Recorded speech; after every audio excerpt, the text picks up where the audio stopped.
এর জন্য কমানো সম্ভব নয়। 2-1 টাকা কমালেই ভালো হয়। কমালে তো সবারই ভালো হয়, আমারও ভালো হয়। 57 টাকা গ্যাস, 90 টাকা, 7 টাকা কমলে আমাদের আরও কমাতে হবে, তবে আমাদের ভাড়াটা কমালে তবে আমাদের লাভ।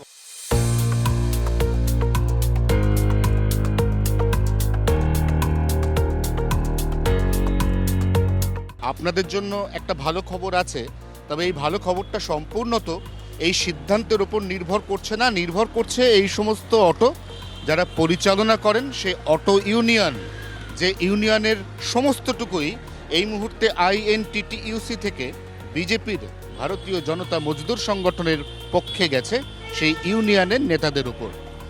অটোর যে এলপিজি, সেই এলপিজির দাম আজ সকাল 8টা থেকে অনেকটাই কমেছে। দাম কমেছে 7 টাকা 5 পয়সা।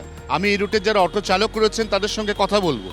যখন অটোর এলপিজির দাম বেড়েছিল তখন ভাড়া বাড়িয়েছিলেন। এবার প্রত্যাশিতভাবে যারা সাধারণ মানুষ, আজকে অটো এলপিজির দাম কমেছে, তারা আপনাদের কাছে এবার দাবি তুলবেন যে এবার অটো ভাড়া কমুক। তো অটো ভাড়া কি কমানো সম্ভব? এই যে 7 টাকা কমেছে এর জন্য কমানো সম্ভব নয়। কারণ আমাদের যে গ্যাসটা ছিল 54 টাকা সামথিং, ওই ভাড়াটার থেকে হয়ে গেল এটা 90 টাকা, 90 টাকা মানে 89 টাকা। হ্যাঁ 90 টাকা 45 নয়। হ্যাঁ 90 টাকা। তখন থেকে এত টাকা দাম বাড়ার থেকে আমরা এই যে ভাড়াটা বাড়িয়েছি, তার থেকে যদি 7 টাকা আপনি কমান, এতে আমরা কি কমাবো? মানে কমানো যাবে না। আচ্ছা, এই যে লেখা আছে রুট, এই যে রুটটা লেখা আছে রাসবিহারী অ্যাভিনিউ থেকে বেহালা, এটা বেহালার কত অবধি যায়? এটা চামডুবু আছে, এরপরেও কি অটো যায় এখান থেকে? এরপরে চৌরাস্তা আছে। রামডিপো অবধি ভাড়া কত?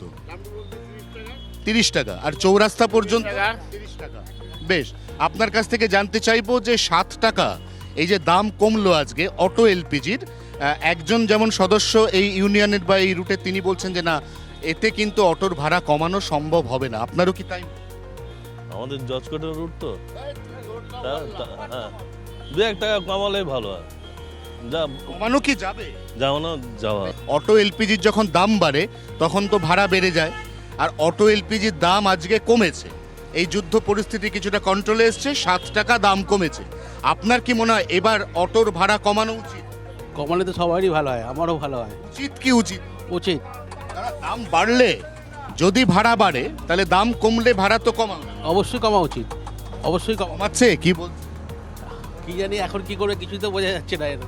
প্রত্যেকটি অটো চালক তারা কিন্তু বলছেন যে না, দাম কমানো এই মুহূর্তে সম্ভব নয়। তারা ওই যুক্তিটা দিচ্ছেন যে একটা সময় যখন কলকাতার সিংহভাগ অটো তারা তাদের যে ফুয়েল মোড এটা চেঞ্জ করলো, তখন প্রত্যেকেই এলপিজি অটো করেছে। যেমন আমরা দেখতে পাচ্ছি রুটে একদম থরে থরে দাঁড় করানো আছে এলপিজি চালিত অটো। এই অটোগুলোর প্রত্যেকটাই যখন এলপিজিতে চলা শুরু করেছিল তখন এলপিজির দাম ছিল 44 টাকা, পরে সেই দাম বেড়ে হলো 54 টাকা। আর তারপর যখনই মধ্যপ্রাচ্যে যুদ্ধ শুরু হয়ে গেল তখন দামটা চরচর করে বাড়তে বাড়তে একটা সময় হয়ে গেল 89 টাকা 45 পয়সা, অর্থাৎ টেকনিক্যাল বা কার্যকরী দাম দাঁড়ালো 90 টাকা।